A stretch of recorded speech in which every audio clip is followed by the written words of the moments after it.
Olá pessoal, meu nome é Leonardo, sou aluno do Instituto Federal de São Paulo, Campus Suzano. Atualmente faço o curso de licenciatura em Química e foi proposto aí um trabalho para a disciplina de Físico-Química 3 sobre a corrosão e proteção de metais. Tá? Então vamos lá. A gente vai começar falando aí de uma introdução, né? Como que ocorre a corrosão, certo? E como ocorre a proteção do metal, né? Sendo que existem diversas formas, uma delas é a pintura, existe o processo de plastificação, a anodização, a galvanoplastia e proteção catódica. Então, por que ocorre a corrosão de metais? Né? Na realidade, é um processo natural, né? Resultante aí de reações de oxirredução ou eventualmente como corrosão eletroquímica. E aí eles vão sofrendo desgaste por agentes naturais, né? Ou a presença de oxigênio, enfim, né? O exemplo de corrosão, por exemplo, né? Aqui tem algumas fotos, né? Exemplos aí de uma lata que foi sofrendo a corrosão com o tempo. Você tem aqui o bombril também, começa a ter oxidação. Você tem aí uma argola, enfim, né? Esse processo, essa coloração, ela é bem característica aí do processo de oxidação, principalmente aí em relação ao ferro, tá? É uma cor aí avermelhada, tá? E aí claro, isso não é o processo que a gente quer, né? Obviamente, até mesmo porque dependendo da situação, você compromete o seu sistema, você compromete o seu material, e aí há necessidade de você proteger esse material, tá? Como que ocorre a corrosão? A corrosão, na realidade, é o processo de oxirredução, né? Então, vai ter aí dois tipos de materiais, tá? Onde um deles, em relação ao outro, um vai sofrer oxidação, que é a perda de elétrons, e o outro vai sofrer uma redução, que é o ganho de elétrons.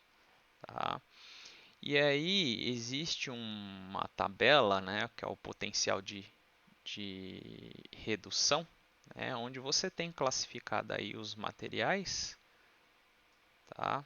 Você tem aí os materiais e o que caracteriza essa tabela?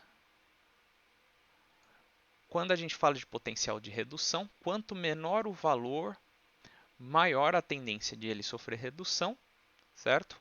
Ou podemos analisar também de forma contrária. Quanto maior o valor, maior o potencial de oxidação, tá? Então aqui, por exemplo, a gente tem um caso aí de zinco, né?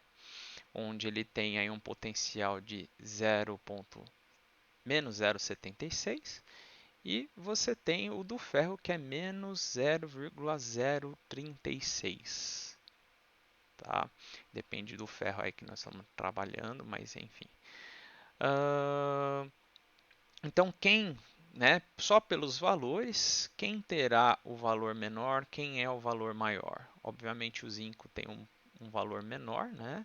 Então ele tem um potencial de redução maior do que o ferro, logo o ferro é quem vai sofrer oxidação. Então aqui o ferro ele vai perder aí 3 elétrons e o zinco vai ser reduzido ganhando 2 elétrons.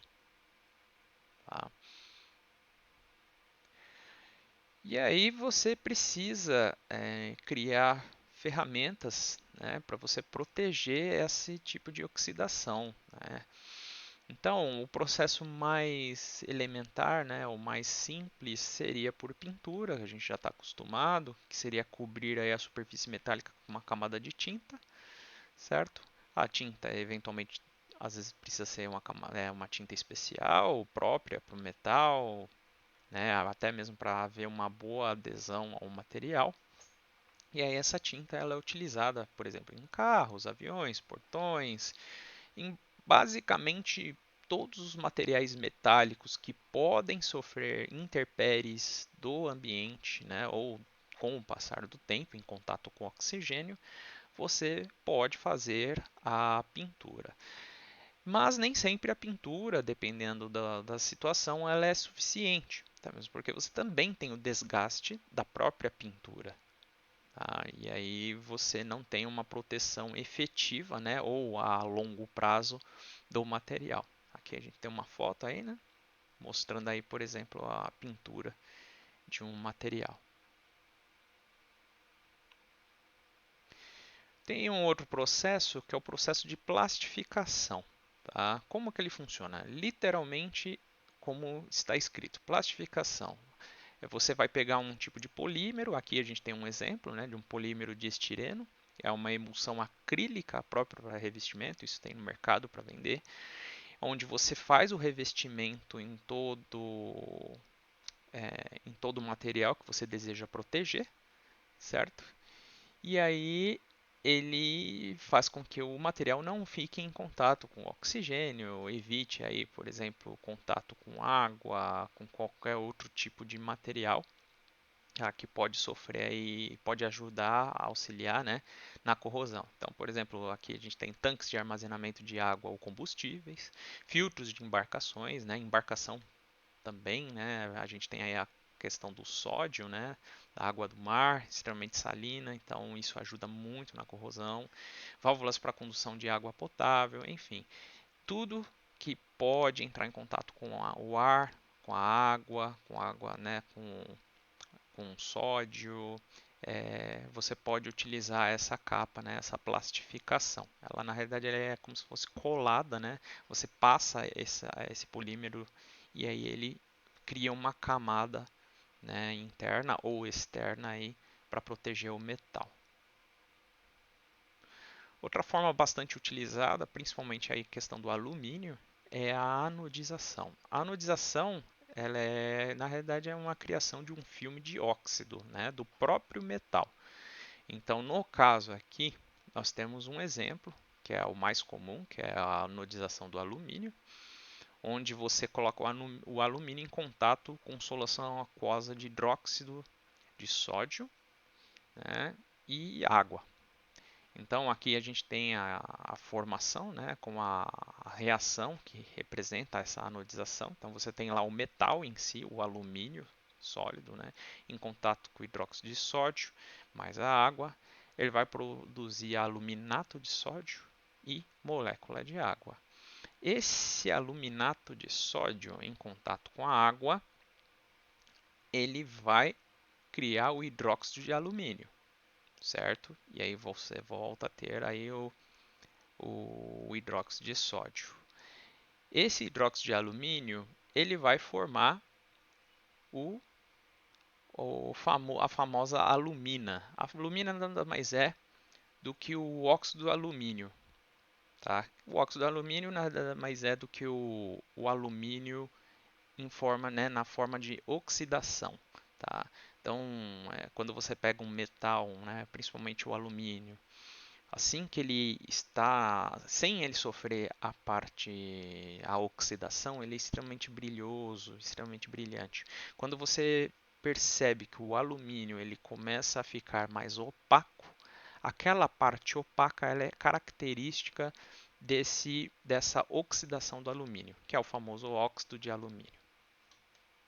Tá? Aqui tem o processo aqui de como que você faz a anodização. Obviamente esse processo para ser acelerado, né, se você deixar simplesmente em contato com o ambiente, ele torna-se um processo mais longo. Então você pode acelerar esse processo. Então você vai ter lá, né, o anodo, o catodo, e aí você coloca o material aqui no meio que você quer fazer a anodização, você fornece energia para esse sistema, certo? E aí você consegue forçar, né, a oxidação do alumínio. Outra forma que também é bastante recorrente é a galvanoplastia. A galvanoplastia ela consiste em cobrir um metal com um outro tipo de metal através de uma eletrólise. Tá? Então, em cima daquele potencial de, de redução, de oxidação, na realidade você vai fazer com que você proteja o material, né, com outros materiais que não sofrem tanta intempérie aí do meio ambiente. Então, você pode, por exemplo, ter o revestimento de estanho em latas de ferro, tá? Revestimento de chaves com níquel ou crômio, ou revestimento de um anel de latão, por exemplo, com ouro. Tá? Obviamente, se você fizesse um anel totalmente de ouro, sairia muito caro, seria aí muito mais fácil de ocorrer qualquer tipo de problema. E aí aqui você trabalha com um material relativamente barato, que é latão, e aí você só faz um filme de ouro para fazer a proteção. Tá? O ouro, querendo ou não, ele tem as características ao longo do tempo de forma mais constante. Tá? Então é um excelente revestimento.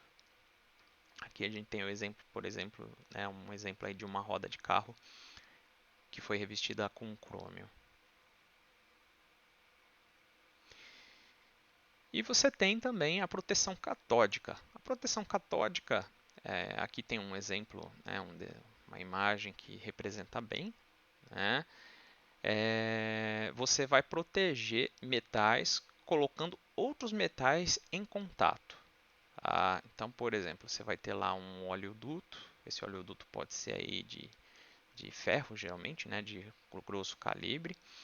E aí você vai colocar um anodo, a gente chama de anodo de sacrifício. Tá? Então você tem aqui o oleoduto, você interliga esse sistema, certo?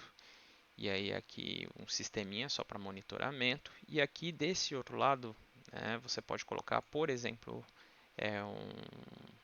um material de magnésio. Tá?